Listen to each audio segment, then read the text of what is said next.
I'm here in this hidden pearl in Warsaw. This is the Jewish cemetery on ulica Okopowa.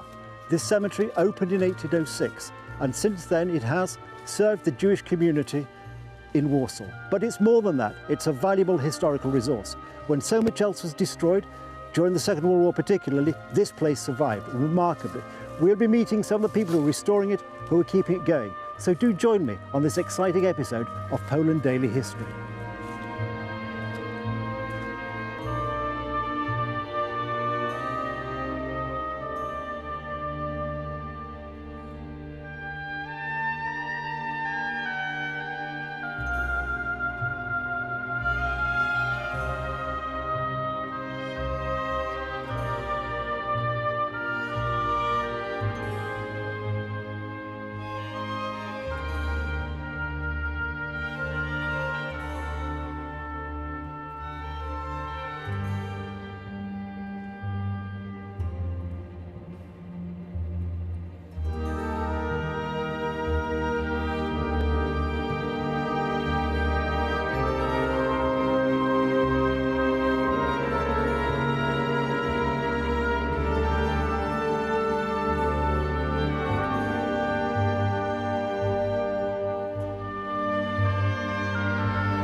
If I could just go back to one point you said earlier. You said that at one point mounds were built over existing graves so there would be more space to bury people. The graves that were sort of at the bottom of the mounds, were those recorded? Were the gravestones moved, or were they were just covered over? So they're gone. So we never know. So who if is you were to, I know it's not actually. Yeah, because according to Jewish tradition, you cannot bury two or more people at the same grave. That's why when you finish the area and you have no other site to bury people, because our cemetery was very small at the very beginning of the 19th century. That's why after filling up the whole area, they put another layer of the earth in order when they dig the graves not to touch the structure of the old graves and heaven forbid to touch the body which is underneath. That's permitted, but to dig out the existing graves is absolutely forbidden. Alien and not permitted by Jewish burial practice. 100% forbidden. That's interesting, because I think I read somewhere there are a number of these mounds around the cemetery. Yes. 13 or 14 or something. You know, when you go to Czech Prague, for example, or ancient cemetery from the 16th century, you can see that the level of the graves is about 4 meters top from the bottom pavement. That's why they couldn't make the area wider. That's why they put another layers of the earth, and they were so if you were looking for your ancestor, and your ancestor at the bottom of the mound, those who were buried here at the very beginning of the existence of the cemetery, 1807, 8, they are somewhere underneath, and we'll never know where they are and who they are. No, okay, that's yes. Well, that's something for historians to ponder. Truth. And yeah, and how large is your volunteer workforce? The people come and clean and help move the vegetation, or does it vary from season to season? Not really. This happens occasionally. Okay. Right now in the summertime we have like a Polish team of workers who come occasionally, once a month, twice a month, on Sundays, and they clean up the section. But it's not what happens every particular. They haven't given you an army of people to sort of work methodically through the.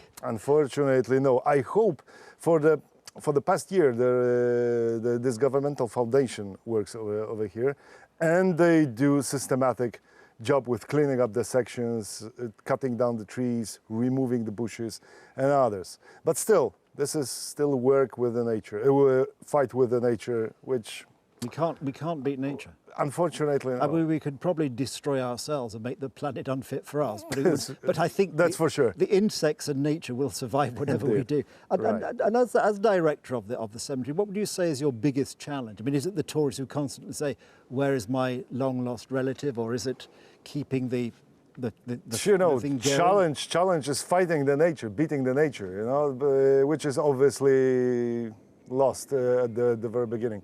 But of course, I have every day I have people, you know, who come here and whom I try to help with finding ancestors, and I succeed many times. No, That's how it is. The biggest challenge is to find my great grandfather, who died in last 30s Right. of 20th century, and who is 100% buried here, and I'm still looking for his grave. And you don't think he could be in one of the?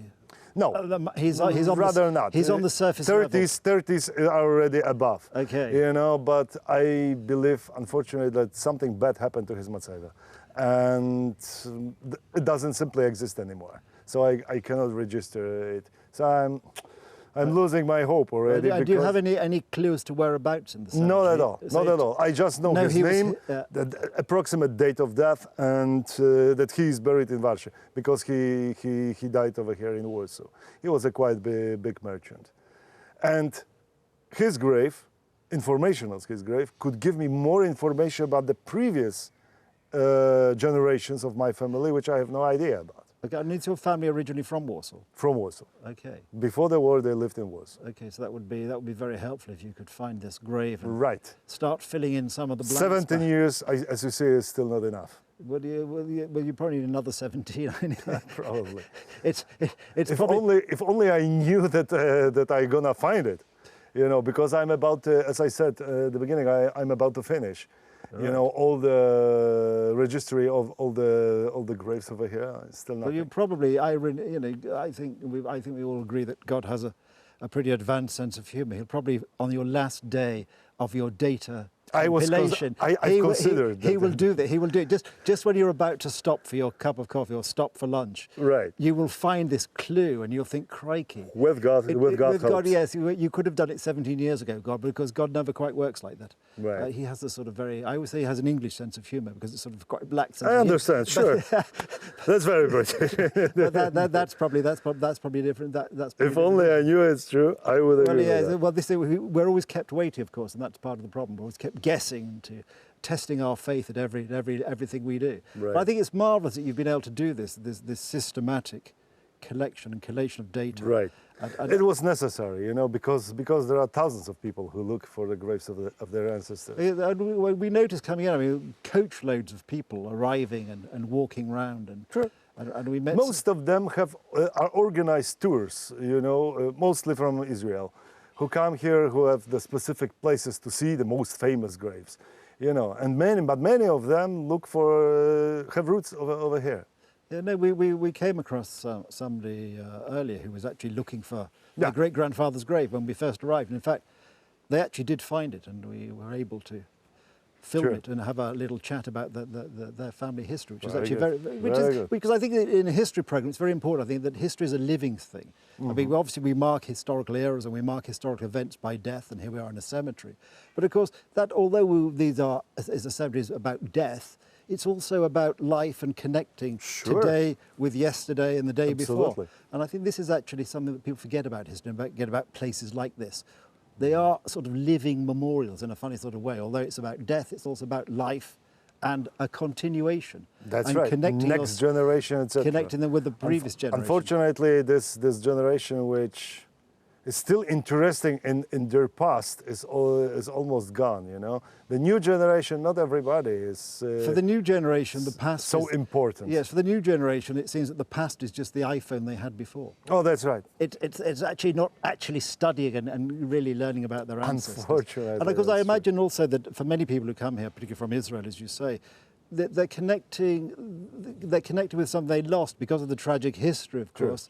This is probably the only connection with their families from before, because of course the war dislocated it, sent many people to their deaths, naturally and unnaturally, of course. Excuse me. And so for them to come to a place like this, and if they can find a family member It's something which must mean which so connects, connects the past and that must mean so much to them. So present. I think that must be, from your point of view, a very thrilling part of your work, that you're able to connect people with their past if they're lucky enough to have I admit, it is exciting. been It's very on your joyful. database. Well, that's great. Well, thank you for sharing those thoughts with us.